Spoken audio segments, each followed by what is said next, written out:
गर्ने मान्छेहरूलाई, यो देशको विरुद्धमा षड्यन्त्र गर्ने मान्छेहरूलाई, यो देशको स्वाधीनता बेच्ने मान्छेहरूलाई बाटो देखाएर यो देश लान खोज्ने, पुल देखाएर यो देश लान खोज्ने, यो देशमा हाली मुहाली गरेर विदेशीको तपाईँको चाहिँ हाली मुहाली चलाउन खोज्ने मान्छेहरूलाई हामीले निषेध गर्ने कि नगर्ने हो।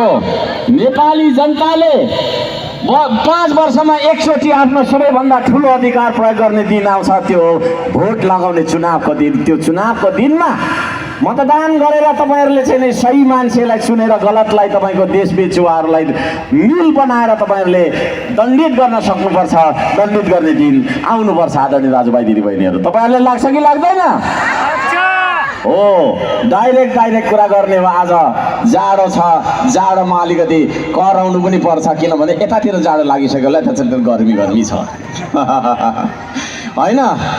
जाडो लाग्यो, यता जाडो लाग्यो भने एकछिन नाच्नुपर्छ। यहाँ गीत म रेडी बनाउँदैछु।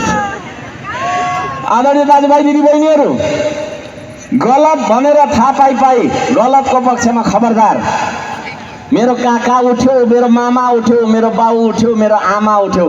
आमाले नै गलत गरेको रहेछ भने पनि, यो देशको स्वाधीनताको विपक्षमा हाम्रो बाउ नै तपाईँको खडा भएको रहेछ भने पनि बाउ र आमालाई पनि सच्चा देशभक्त नेपालीले दण्डित गर्न सक्नुपर्छ। आदरणीय दाजुभाइ दिदीबहिनीहरू, मेरो त चोकको मान्छे उठ्यो, मेरो त उहिलेदेखिको उही हो हजुर भनेर उसैलाई ल्याम भोट हाल्नुभयो भने यो देशमा चेतनाको विकास हुँदैन। चेतनाको विकास भएन भने देश कहिले पनि